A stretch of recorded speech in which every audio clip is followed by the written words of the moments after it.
for people that have been on the other end of narcissistic abuse for years, decades, have lost that sense of self and are now awakening to how that's been the reality and want to make a change. Mm-hmm.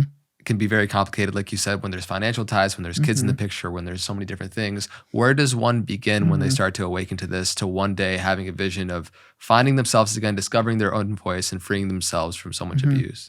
It's a very complicated series of steps. I can imagine. Healing, and that's the majority of what It's Not You is about. The hard first step is recognizing what it is, right? So for years, people walked around, they're confused. They're bumping against the wall. It's got to be me. This is my fault. Let me try this. Let me be nicer. Let me do what they want me to do for a living. Let me major in what they want me to major in college. Let me lose weight. Let me gain weight. Let me grow my hair out. Let me keep the house cleaner. Whatever it is, let me win this. Let me not ask them any questions. Let me never criticize them. Let me be what they want, right? And it still doesn't work. They still have their moments and more than their moments. And it is a person wondering why, despite me doing everything they want, they're still not kind to me. And so it's the willingness to see, number one, it's a pattern, okay, that it's consistent. Those are two big things. With that awakening and all these other things, that there is a lack of empathy. You are being chronically dismissed. And then also the next step is that stuff's not okay. That stuff's never okay in a relationship. I don't care how stressful their day was. I don't care how frustrating their job is. I don't care what their childhood was like. It's their responsibility to do what they need to do to set themselves straight. Another human being is never meant to be a pacifier or a punching bag. If they're able to go through the world and operate as a living, sentient human being in the world, then they need to take responsibility for themselves. This all is sort of creating a head of steam towards something called radical acceptance. And radical acceptance is understanding what these patterns are, how they affect us, but above all else, and this is the tough part, they're not going to change. They're not. And that's where people say the eyes get wide in my office and the gasp like, whoa, wait, this is how it's always going to be. I said, it always has been. So tell me where you're going with the odds on this one changing. Yeah. And often there's that sunk cost fallacy of so much of their staying in it has been predicated on the idea they will change. They will change. It's sunk cost fallacy, but it goes deeper. I think sunk cost fallacy is the cognitive version of it. There's something deeply felt because it's attachment. It's love. It's old patterns playing out again. It's a plausible sense that this is my fault, that I could have been better. But there's also that sense of panic that's created by something called the trauma bond.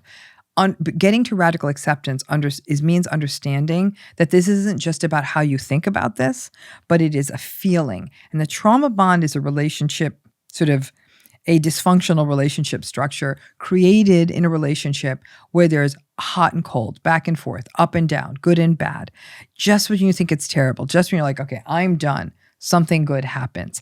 Because as long as the narcissistic person has supply, they had a good day, whatever that good day meant to them, they're going to come home in a good mood, right? And if they come home 3 days in a good mood, all of a sudden we interestingly sort of forgetting that bad stuff, right?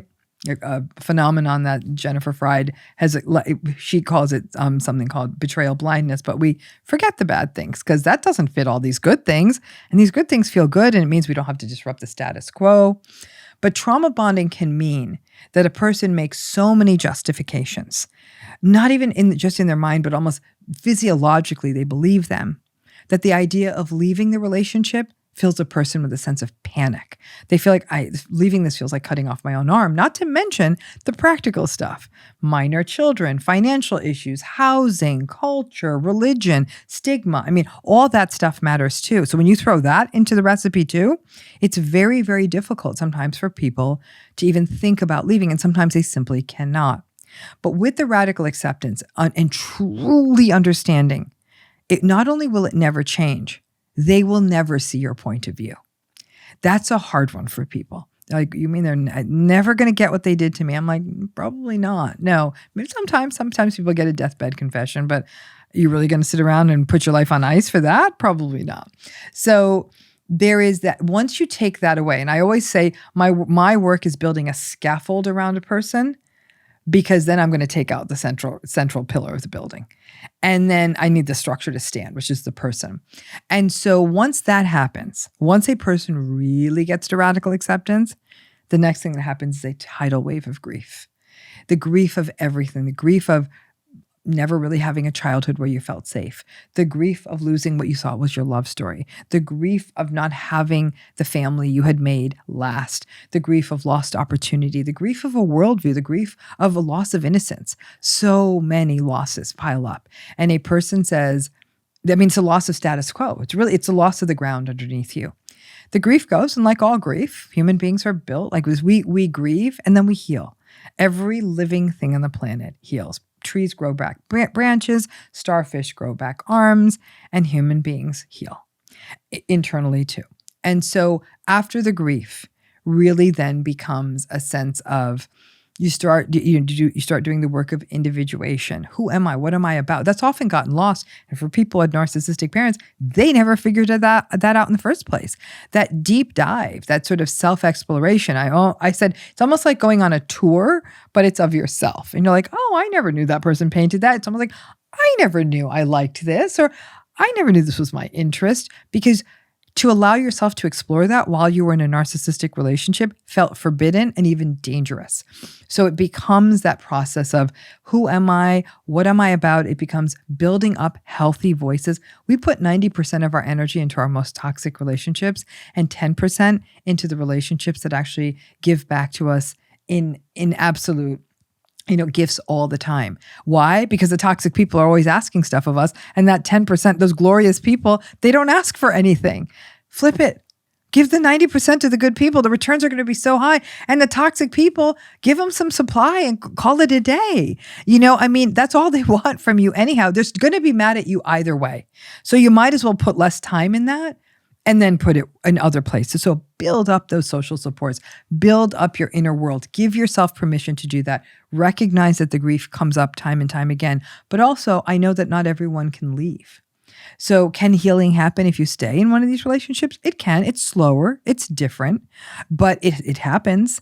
And people will say, listen, I couldn't leave my marriage, but I allowed myself to explore meaning and purpose more often, whether through their spiritual lives, whether through activities and volunteering, going back to school, reading a book, whatever it was. Build joy and awe into your life. There's these things we can do. I think the problem is we were always trying to integrate the narcissistic person into that structure. Once you sort of take them out and give yourself permission to do that, again, the grief comes up. But then you start to realize okay, and some people say, well, is it really that bad? I said, go check it out again. Let me know how that works out. I call it going into the tiger's cage. And they're like, oh, it was really bad when I went back in there. I said, I thought it would be, but you almost needed the reminder. Yeah. And then they're like, okay, I'm not doing that anymore. And I said, and even if you do, it's okay. Not everyone's going to walk away from their parents forever.